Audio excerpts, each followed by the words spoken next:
I know we are behind schedule, so I ask for your understanding. We had originally 25 minutes allotted to us, but we are very behind schedule right now, so I don't think we can take 25 minutes. I don't think we can take the full 25 minutes, but let's start. I think we had 5 presenters, if I am correct.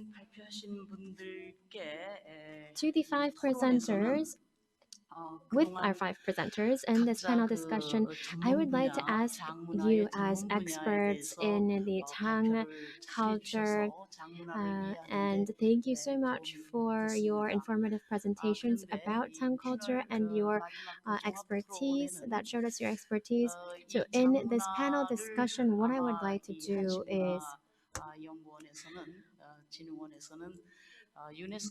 talk about Jang and its registration as a UNESCO ICH, which I know that KFPI is pushing for. So the topic that we're most interested in is in how we're going to register the Korean traditional Jang culture as a UNESCO ICH. So that's what I'd like to talk about today in our panel discussion. So I would like our panelists to, based on the presentations that you've made, how can we register, get the Jang culture of Korea enlisted as in UNESCO ICH? What should we focus on? How should we narrow our focus on traditional Jang culture to get it inscribed as a UNESCO ICH? Professor Ham is not here with us, so would Professor Yoon want to begin?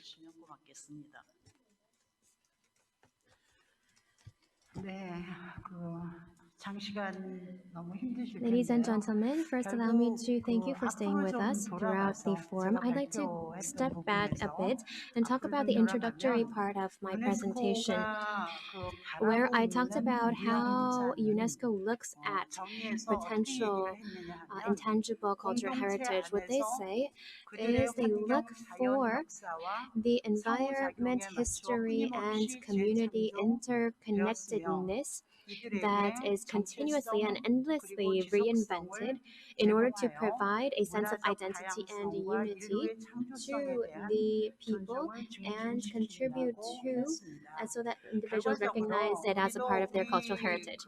So all in all, in order to get our Jang culture enlisted as a UNESCO ICH, when we look at Korea in and of itself, everyone in Korea, either directly or indirectly, directly would mean that you're making the Jang itself, and indirectly would be consuming it.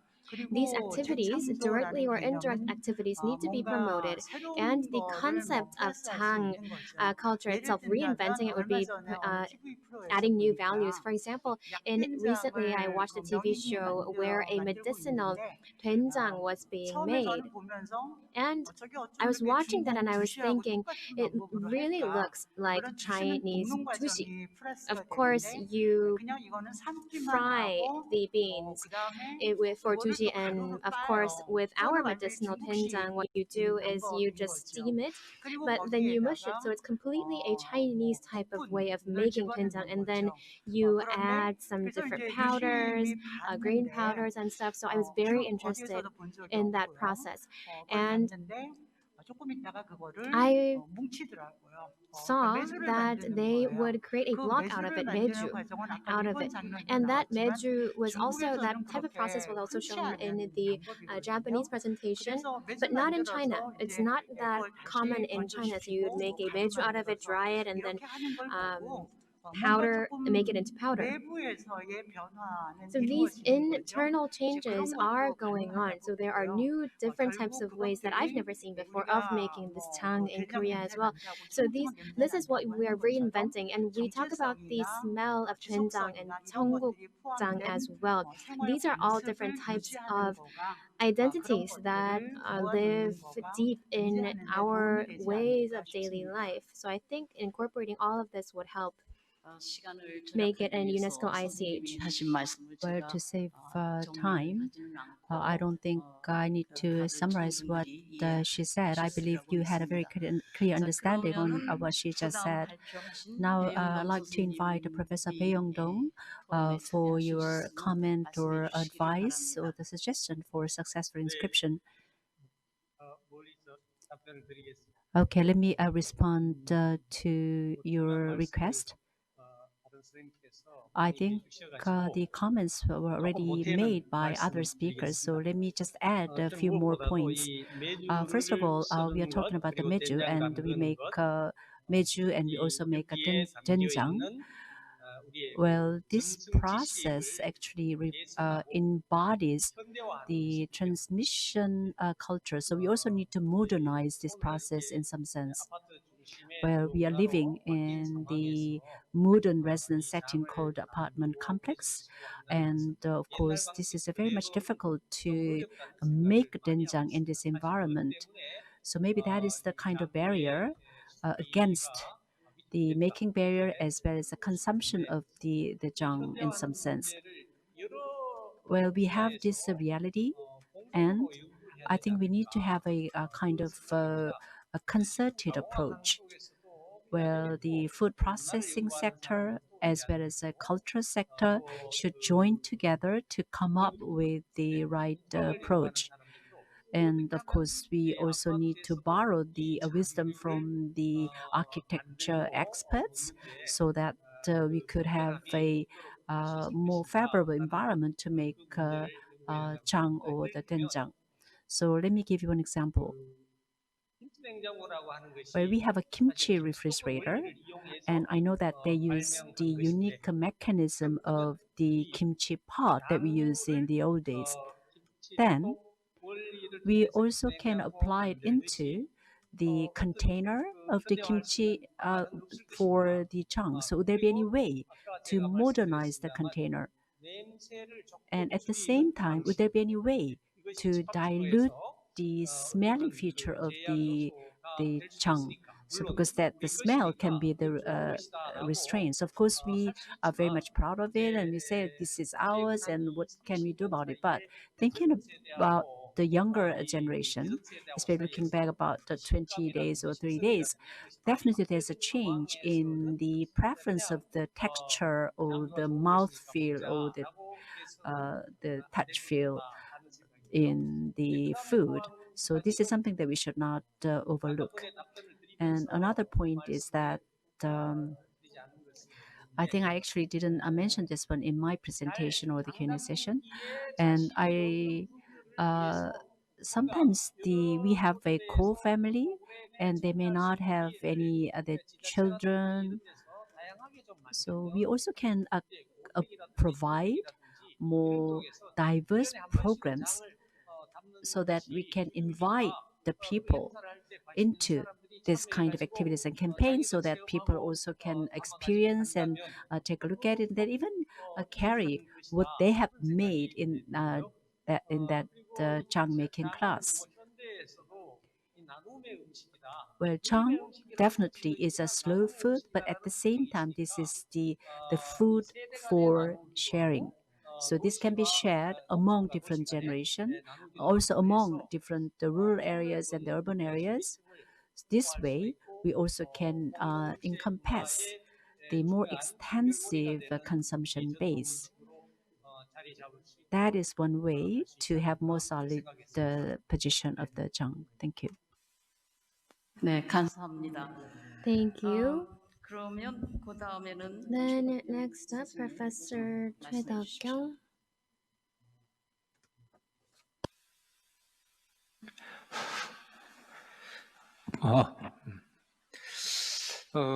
저는 발표를 하면서 아무래도 During my presentation, since I majored in history, I gave a lot of information about the historical aspects. So I don't know if it really matched. I didn't know if it would match up with the theme here today. But in any ways, in order to get our tongue culture registered as a UNESCO ICH, I think we need to focus on the identity of the Korean Peninsula. That's the feeling that I got. Whether it had, sometimes people say that in China they lack a sense of community, but that's actually not true. There's been a sense of community in China from very early period. They have a type of communal culture like Korea as well, like the Tuda culture, for example. Studying Chinese ICH, I've researched about this and I've presented about this as well. But really, in China, there's strong evidence that there's been this type of strong communal spirit in China as well. The proportion of Tuzang in Chinese food, as I said, amounts to 60%. So almost all dishes will include Tuzang, which shows the high value of Tuzang itself. To register Korean traditional tongue culture as a UNESCO ICH, we need a strong identity, which goes back to the point I made about the origin of Dujang, the Yungsuk or Goryeo-do issues will be extremely important to highlight in that process. The Dujang culture itself started in the Korean Peninsula and the northeastern part of what is now known as China. I think that fact would be extremely important to stress. Adopting tea as a local delicacy or using these ongi containers to ferment in Korea was actually an area of strength and advantage that Korea had. Emphasizing this would be important. I talked about the Dawn process that China had, which means that if they didn't oil the insides of the pots, they couldn't use it, which also shows how weak their techniques were in pottery. Compared to that, in Korea, we had a very strong, capable people who were developing and creating really strong and solid pottery that were able to withstand the processes of fermenting and storage. So these types of facts should be highlighted, especially the references to Tongzang that is lacking in Chinese records. It is also important in Samgayuruk and other records. We see documents about Tongzang, which should be stressed as well. It shows the uniqueness of Korean culture and how Korean culture and tradition of Tang affected China as well. So I think that our identity needs to be emphasized. The identity that we have in terms of Tang culture on the Korean Peninsula should be emphasized. 네, 감사합니다. Thank you very much for your comment. Now I'd like to invite Hiraku from Japan for his comment. はい。今日は、とても楽しいオーナムでした。Much happy to hear a lot of useful comments. Well, this may sound very much irrelevant, but I really love the Korean drama. So I even watched the Itaewon class. Again, this is the Korean drama. The last episode shows the food of the sundubu. They actually put the meju, the soybean powder into the sundubu. So what I like to emphasize is that in Japan, well, the concept of Jang does not exist. I mean, because we call it miso, natto, or soyu. So we have very, very clear distinction in these three categories. So I think today's international academic forum gives us a kind of awakening because they all come from the same thing, same ingredient. We also learn how the could learn more about the Busan culture. So I really want to put into the the Japanese culture. So one more thing I like to add is that in most of the household, they try to have a jang, but I don't know how they can do that. I actually have been doing this kind of activity for more than 10 years. So I'm not sure if I can play the video or not. Can you watch it?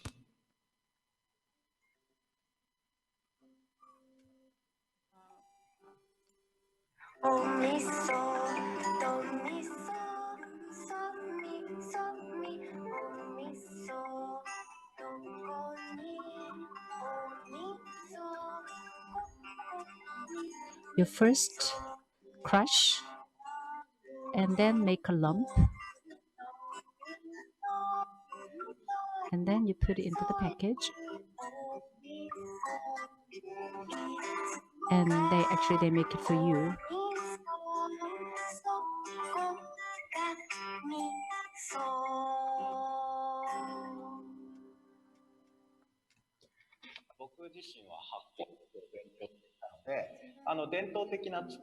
Well, I also studied a lot about the fermentation, and the traditional making process also can be transformed into the modern way.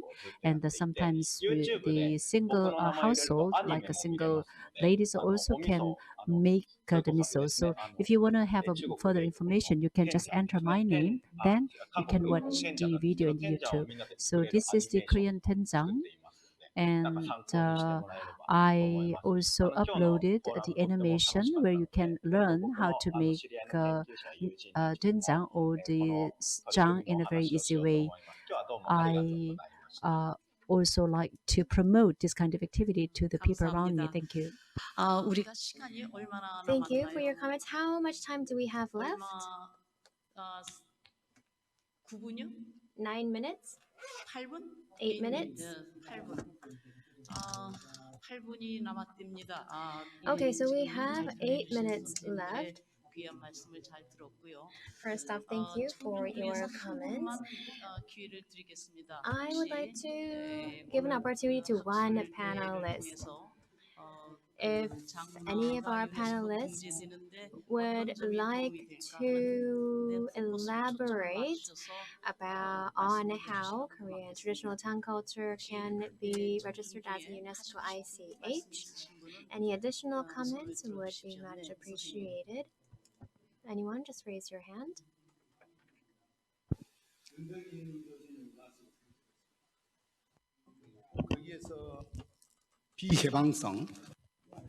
The non-openness that you talked about, that you said you interpreted as pluralism. I think that was extremely important. So if our Jang culture is registered as a UNESCO intangible cultural heritage, we need to elaborate on this part. Overall, it talks about the passed down effect or the transmitting of the culture itself. But in Jang culture, pluralism or non-openness or the closed nature of Chang culture, I believe, is definitely a positive in that aspect. I think it all comes down to how our future generation interprets this. The closed-off nature or pluralism is definitely a part of our tradition, but how it's going to be interpreted and applied moving forward would also be important. Just another additional comment. I am delivering this question to all of our panelists. I believe that the Tang tradition in our three countries is quite similar, especially with China. And because it's pertaining to Northeast Asia, I'm pretty sure that North Korea also has a role to play here. Do you know anything about Tang culture in North Korea? Anyone? These are two both very difficult questions. But first of all, the non-openness or closed nature of Tang culture can be interpreted in a positive manner, that it preserves the traditional nature or the recipe of each family that is different. Though some people have talked about the philosophy of it as well, so maybe we don't have to focus too much on the open nature or non-open nature of things. I think we could focus on the unique nature or secret recipes of each family.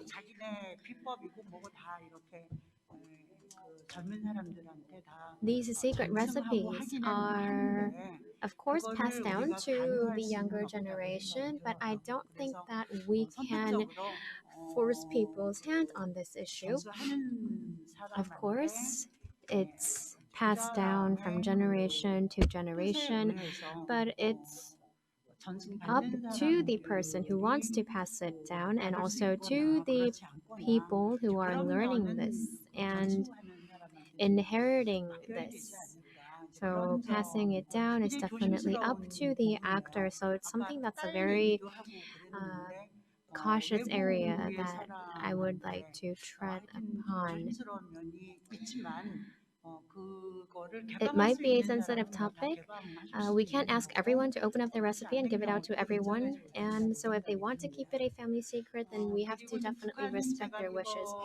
About North Korea, before I wrote this paper, I actually did do some research. What I have is almost all online, so I haven't really cited any of those research papers that I've read. But all in all, you'll see that North Korea actually has a stronger tradition that remains. When I talk about tradition, I talk about the Joseon dynasty tradition that is preserved to this day. It's much stronger in North Korean food, you'll see. In North Korean food, that the Joseon dynasty's tradition lingers. I hope that answered your question. 네, 감사합니다. Thank you. 저도 아주 잘 들었습니다. Thank you for your comments. And I actually am not an expert on Tang culture, so I found this forum extremely informative. Thank you, everyone, for telling us about Korean traditional Tang culture, the details. It was very interesting and enlightening. We've talked about the strategies we need to register Korean traditional Tang culture as a UNESCO intangible cultural heritage of humanity. And in that sense, I believe that cooperation with North Korea would be great. That's something that I've always thought about, especially when we registered Arirang as a UNESCO ICH. We tried to work as much as possible with North Korea, but there were always issues that were going on, and the two Koreas relations deteriorated during that time. And even when we registered the kimchi making culture as a UNESCO ICH, that again difficulties were occurred.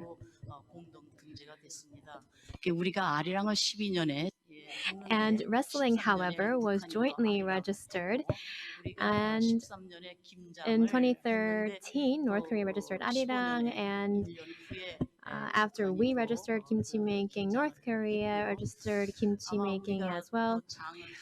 And if we register Tang culture, I'm pretty sure that North Korea will follow suit. Doing it jointly would probably be the best way, but maybe North Korea will register separately. The kimchi making culture, when it was registered, I was actually a very active member in that process. I wanted to work on kimchi, not kimchi making, but UNESCO said back then that food was related to commerce and therefore was not recognized as a UNESCO cultural heritage. If you kimjang is kimchi making in Korean and in English, so kimchi is included in the term itself that was registered as a UNESCO heritage. So kimchi was there, so I was pleased. And I'm actually worried in that sense about whether UNESCO will view our tongue culture as something that being of a commercial nature. So I think that's something that we always need to keep in mind. And another point I would like to make is that UNESCO focuses not on the element itself, it focuses on people. It's people centered and it's community based. So you need to focus on the people and the community when you are applying and registering it. For example, in the kimchi process, the how to make kimchi or the types of kimchi, that was not our area of focus. What we focused on was the culture of kimchi making itself. For example, let's say in October, it's always kimchi making season, and so what we do in Korea, people always uh, talk to each other during this season, and in greeting they ask, "Did you make kimchi?" instead of "How are you?" This shows how important kimchi making culture is in Korea to people. So the government, when cabbage prices drop, for example, this is all covered in the news. And when I used to be a student, we even got kimchi making bonuses of all people who worked during the kimchi making season. So this was extremely widespread and popular. It's not just a side dish like bean sprouts and other side dishes and condiments. Kimchi is a culture that is a part of Korean that makes Koreans Koreans.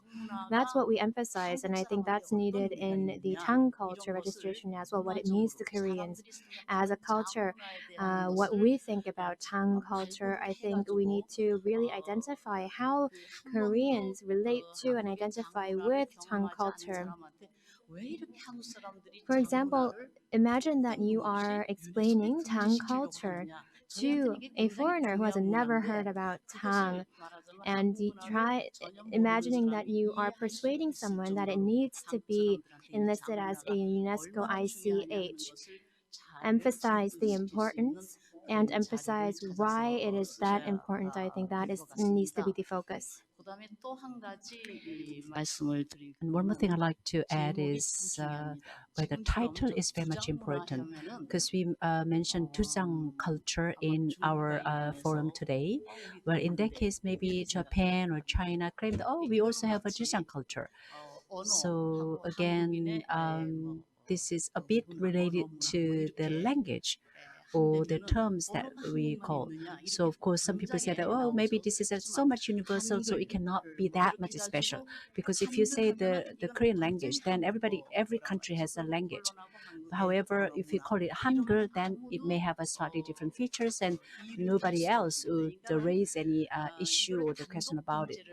So if you want to have this the Jangmunhwa or Jang culture as a single element, then you need to also emphasize or demonstrate the uniqueness so that the other people would not raise an issue. So the key is that the presence of the JAR platform. I know that in China and Japan, don't seem to have that the platform or the jar keeping place. I think this is a very unique feature that you can find only in Korea. So I think maybe the meju or the soybean lump, as well as a tangtokdae or the Changja shelf or the platform, can even be a kind of item to attract the foreign tourist. So we have a kanjang and also the hot pepper paste and the doenjang. They are all stored in the pot on or in the jar. I think this was specified by the Professor Bae. And we have jjigae or the thick stew of doenjang. So we also feel the taste of the mother, and this is the food that are most frequently consumed by the Korean people. So you need to be more specific. So if you go to a restaurant, then you always find the doenjang stew, and so you also need to include the information on the frequency of the consumption, because in some sense doenjang is a kind of soul food for Korean. 어쨌든 장 문화는 But again, we are talking about the Jang 한국 문화의 가장 culture, 중요한 부분, and 이 this is a really, 중요성을 really 세계가 crucial in the 알아줬으면 food 좋겠고, culture of Korea. 된장도 And we 그렇지만 also 이제 need to make other people know 고추장도 about that. So we are talking about Jang, but we also have a gochujang, 고유의 meaning 언어가 hot 지금 세계적으로 pepper 등록이 paste. 됐지 않습니까? I think this term 이 was 장독 also 문화에서 officially registered. 간장, 된장, So we 고추장 also can 이거 전부 expand the 한국말로 area. Like we start with the jang and the doenjang and the gochujang and the jangtokdae. We can, I think the gochujang was already officially registered as a term. So we have a jangtokdae again, the jar platform. This also can represent the unique jang culture of Korea. And we take doenjang jjigae or the stew. And in the past, maybe we highly relied on the doenjang because we did not have a variety in our dishes. But these days we have so many different type of the menu, but still people stick to the doenjang. So I think maybe this is the area where we need to focus more in order to attract the attention of the people on the Jang culture. Thank you very much.